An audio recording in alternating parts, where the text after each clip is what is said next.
రాష్ట్రంలో కొత్తగా ఏర్పాటు చేసిన రైతు డిస్కంపై విద్యుత్ రంగ నిపుణులు, రైతు సంఘాల నేతలు తీవ్ర అభ్యంతరం వ్యక్తం చేస్తున్నారు. ఈ నేపథ్యంలో ఎలక్ట్రిసిటీ రెగ్యులేటరీ కమిషన్ ప్రజాభిప్రాయ సేకరణ చేపడుతుంది.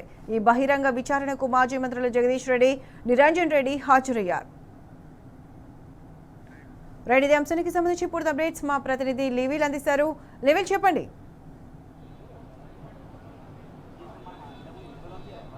ఇప్పటికే ఈఆర్సీ ఆధ్వర్యంలో తెలంగాణ రైతు ఏదైతే పవర్ డిస్ట్రిబ్యూషన్ కంపెనీ లిమిటెడ్ స్పష్టంగా చెప్పాలంటే రైతు డిస్కమ్ మూడో డిస్కమ్ ఏర్పాటు చేస్తున్నట్టు ప్రభుత్వం ఇటీవలే చెప్పింది. జీవో కూడా జారీ చేసింది. దీనికి సంబంధించి ఇప్పటికే సీఎండీని కూడా నియమించింది. కానీ దీనిపై ఎలాంటి విచారణ జరగలేదు, దీనిపై ఎలాంటి అవగాహన కార్యక్రమం జరగలేదు. గ్రామ స్థాయి నుంచి ఇటు రాష్ట్ర స్థాయి వరకు దాదాపు 70,000 మంది ఇంజనీర్లు ఇందులో పనిచేస్తున్నారు. ఆ ఉద్యోగాలకు కూడా ఎలాంటి స్పష్టత లేదు. దీనిపైన ఎలా ముందుకెళ్లాలి, ఎలాంటి అంశాలు దీనిపైన ఉన్నాయి, అన్నింటిపైన కూడా కులంకుశంగా చెప్పాల్సిన అవసరం విద్యుత్ యాజమాన్యాలకు ఉంది. కానీ అవన్నీ ఏది చెప్పకుండా కేవలం ఇవాళ బహిరంగ విచారణ చెప్పి ఎల్లుండి అంటే జూన్ 2వ తేదీన దీన్ని మేము ఏర్పాటు చేస్తున్నాం, దీనికి ఇప్పటికే విధి విధానాలు ఖరారు చేశామని చెప్పేసి విద్యుత్ యాజమాన్య సంస్థలు చెప్పడం వెనుక మర్మం ఏమిటి, దీన్ని ఒక రైతు డిస్కమ్ పేరు మీద పెట్టి మిగతా డిస్కమ్లను ప్రైవేట్ చేస్తారనే ఒక పెద్ద ఎత్తున ఊహాగానాలు వెలువడుతున్నాయి. ఇటీవలే ఆర్డీడీఎస్ స్కీమ్లో కూడా రాష్ట్ర ప్రభుత్వం చేరుతున్నట్లు క్యాబినెట్లో నిర్ణయం తీసుకున్నారు. ఇవన్నింటి వెనక ఒక అంతర్యం ఏంటి అనేది కూడా ఇవాళ పెద్ద ఎత్తున వినియోగదారుల్లో కావచ్చు, రాష్ట్ర రైతాంగంలో కావచ్చు, ఇటు 70,000 మంది విద్యుత్ ఇంజనీర్ల మధ్యలో ఒక ఆలోచన తట్టింది. ఖచ్చితంగా దీని వెనకాల ఒక మర్మం ఉంది. దీన్ని మిగతా డిస్కమ్లను ప్రైవేటైజేషన్ చేసడానికి పూర్తిగా సన్నద్ధమవుతున్నారనేది కూడా పెద్ద ఎత్తున చర్చలు జరుగుతున్న నేపథ్యంలో ఇవాళ బహిరంగ విచారణకి బీఆర్ఎస్ పార్టీ మాజీ మంత్రులు, విద్యుత్ శాఖ మంత్రిగా పనిచేసిన జగదీష్ రెడ్డి, వ్యవసాయ శాఖ మంత్రిగా పనిచేసిన నిరంజన్ రెడ్డి ఇద్దరు కూడా హాజరయ్యారు. కొద్దిసేపటి క్రితమే దీనికి సంబంధించిన ఒక పవర్ పాయింట్ ప్రజెంటేషన్ కొనసాగుతుంది. అనంతరం పార్టీల వారీగా, ప్రజా సంఘాల వారీగా, విద్యుత్ ఉద్యోగుల సంఘాల వారీగా ఈఆర్సీ చైర్మన్ వాదనలు వింటారు. ఖచ్చితంగా ఇచ్చే సలహాలు సూచనలు అన్నీ కూడా స్వీకరించాల్సిన అవసరం ఉంది కనుక ఖచ్చితంగా అందరి సలహాలు సూచనలు స్వీకరిస్తారు. అయితే దీని వెనుక కుట్ర ఏంటి, ఈ కుట్రకు మెయిన్ కారణం ఏంటి అంటే ప్రధానంగా ఒక రైతు డిస్కమ్ ఏర్పాటు చేసి తద్వారా మిగతా డిస్కమ్లను ప్రైవేట్ చేస్తారు అనేది పెద్ద ఎత్తున చర్చ జరుగుతుంది. దానివైపే మొగ్గు చూపుతున్నట్లు కూడా యాజమాన్యం నుంచి స్పష్టంగా కనిపిస్తుంది.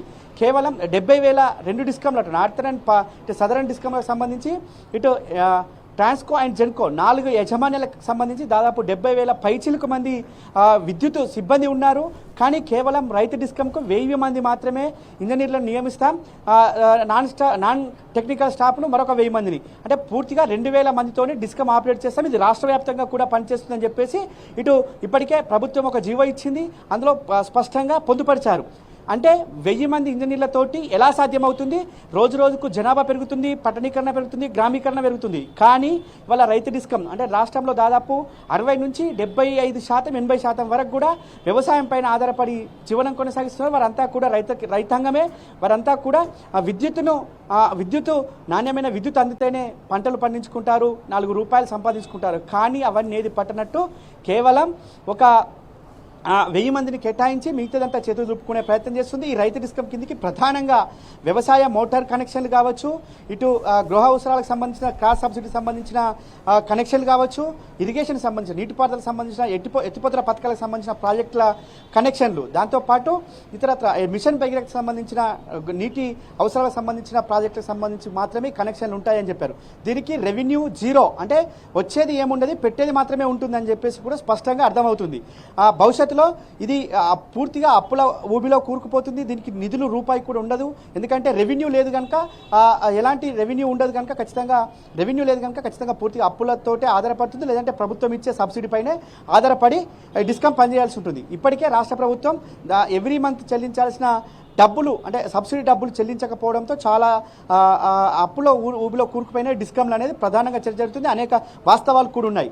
కానీ ఇవన్నీ పట్టనట్టు ఎలాంటి అవగాహన కార్యక్రమాలు చేపట్టలే. మరొక పక్క రైతాంగానికి సంబంధించిన అంశం ఇది. రైతులు ఏ డిస్కంలో ఉండాలి, రైతు డిస్కంకి ఖచ్చితంగా రావాలి అనేది ఒక చర్చ జరుగుతున్న నేపథ్యంలో రైతాంగానికి సంబంధించిన అవగాహన కార్యక్రమాలు ఎక్కడ కూడా చేపట్టలేదు. అంటే దీని వెనుక ఉద్దేశం ఏంటి? రైతులకు ఏం చెప్పకుండానే కేవలం ఇవాళ బహిరంగ విచారణ చేసి 2-3 రోజుల తర్వాతే దీన్ని నామరూపం ఇప్పటికే నామీకరణ జరిగింది, దీన్ని మేము కార్యరూపం దాలుస్తాం, దీని ద్వారానే విధులు నిర్వర్తిస్తామని చెప్పేసి ప్రభుత్వం చెప్తుంది. కేవలం 3-4 రోజుల్లో ఏం తెలుస్తారు వీళ్ళు? అంటే ఎందుకు దీని వెనుక కుట్ర ఏంటి, కుట్రంత్రాలు ఏందనేది కూడా ఇవాళ ప్రధానంగా బీఆర్ఎస్ పార్టీ రైతాంగానికి, రాష్ట్ర ప్రజానికానికి, రాష్ట్ర విద్యుత్ వినియోగదారులకు పూర్తిగా విచారణ ద్వారా చెప్పనుంది.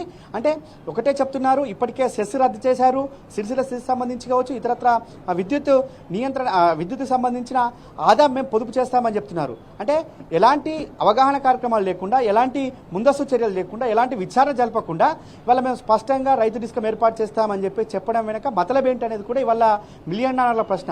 ఈ ప్రశ్నకు సమాధానం చెప్పాలంటే ఖచ్చితంగా అవగాహన కార్యక్రమాలు చేపట్టాలి, రైతులకు కనీస అవగాహన జరిపించాలి. అవన్నీ ఏం లేకుండా డైరెక్ట్ బహిరంగ విచారణ పెట్టి తర్వాత మేము డిస్కమ్ ఏర్పాటు చేస్తున్నామని చెప్పడం వెనుక ఖచ్చితంగా దీని వెనుక ఈ డిస్కమ్ను నష్టాల్లో చూపించి మిగతా 2 డిస్కమ్లను లాభాల్లో చూపించి దాని ద్వారా అప్పులు తీసుకురావడం ఒకటైతే, మరొకటి ఖచ్చితంగా ప్రైవేటీకరణకు మొగ్గు చూపడం అనేది పూర్తిగా స్పష్టంగా కనిపిస్తుంది. మొన్నటికి మొన్న కర్ణాటకలో టాటా పవర్ వాళ్ళు అప్లై చేసిన విషయం కూడా తెలిసిందే. ఆ తర్వాత తెలంగాణలో కూడా ఆదాని, అంబానీ లేదంటే టాటా పవరో లేదా ఇతరత్ర పవర్ కంపెనీలు తెలంగాణ డిస్కమ్లను ప్రైవేటుకు తీసుకోవడానికి, ప్రైవేటు చేయడానికి ఆస్కారం ఉంది కనుక వారి ఇక్కడికి రావడానికి మార్గం సుగమం చేయడం కోసం ఇవాళ రైతు డిస్కమ్ తోటి ఇక్కడ తీసుకొస్తున్నారు. పేరు మాత్రమే రైతు డిస్కమ్, కానీ మిగతాదంతా మోసమే అని చెప్పేసి కూడా బీఆర్ఎస్ పార్టీ ఇప్పటికే చెప్పింది. పూర్తిగా ఇవాళ రైతాంగానికి ఉపయోగపడుతుందని చెప్పి ఇందులో ఎలాంటి వాస్తవం లేదు. ఇవాళ నీటిపారుదల రంగం అది రైతాంగానికి ఉపయోగపడుతుంది. ఇవాళ మిషన్ భగీరథ పేద మధ్యతరగతి ప్రజలకు రోజువారీగా తాగునీటికి ఉపయోగపడుతుంది.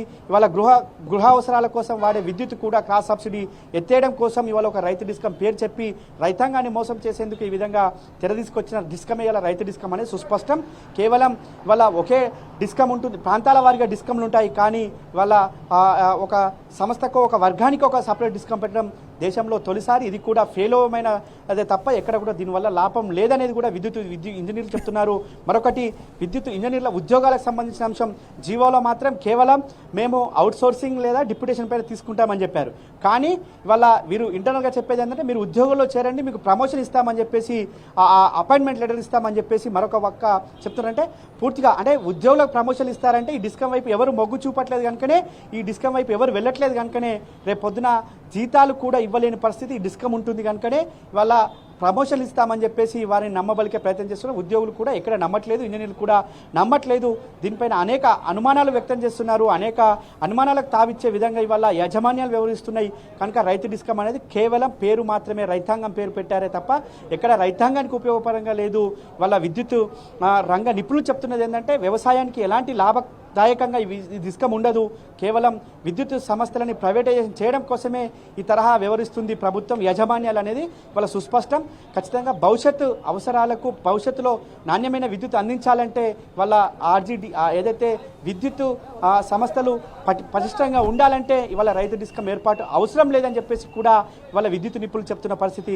ఇవాళ ఏదైతే ఈ కొద్దిసేపటి క్రితమే ఏదైతే పవర్ ప్లాంట్ ప్రెజెంటేషన్ ప్రారంభమైన తర్వాత బహిరంగ విచారణ కొనసాగుతుంది. బహిరంగ విచారణలో బీఆర్ఎస్ పార్టీ స్టాండ్ పక్కాగా చెప్తుంది. ఎట్టి పరిస్థితుల్లో రైతు డిస్కమ్ను ఒప్పుకోబోమని కూడా తేల్చి చెప్పనున్నారు. అంతేకాకుండా దీనిపైన అనేక అనుమానాలు ఉన్నాయి. దీని ఎలాంటి ముందుకు ఏదని చెప్పేసి ఒక అనుమానంతో ఇప్పటికే 40 విద్యుత్ ఇంజనీరింగ్ ఏదైతే 40 విద్యుత్ ఉద్యోగ సంఘాలపైన కేవియట్ పిటిషన్ దాఖలు చేశారంటే ఖచ్చితంగా ఇది ముందుకు పోకుండా చేస్తారు. దీనివల్ల లాభం లేదు కనుక, నష్టమే ఉంది కనుక, ఎట్టి చేసి తీరాలి కనుక, రైతాంగంపై రుద్దాలి కనుక ఖచ్చితంగా దీనిపైన ఇప్పటికే కేవియట్ పిటిషన్ వేశారంటే పూర్తిగా ఇది అగమ్య గోచరంగా ఉంది. ఈ వ్యవస్థ అంతా కూడా ప్రైవేటైజేషన్ చేయడం కోసమే ఇవాళ ఒక రైతు పేరు పెట్టి రైతాంగం పేరుతో మోసం చేయడానికి ఒక రైతు డిస్కమ్ పెట్టారు తప్ప ఎలాంటి ఉపయోగం లేని డిస్కమ్ విషయంలో బీఆర్ఎస్ పార్టీ స్టాండ్ను బీఆర్ఎస్ మాజీ మంత్రులు జగదీష్ రెడ్డి, నిరంజన్ రెడ్డి పూర్తిగా వాళ్ళ ఆధారాలతో సహా ఎలాంటి ఉపయోగం లేని విషయాన్ని వాళ్ళ బహిరంగ విచారణలో ఈఆర్సీ చైర్మన్ ముందు బహిరంగ విచారణలో వెల్లడించనున్నట్లు స్పష్టంగా తెలుస్తుంది. Prathyusha. Right level, thanks for the love updates.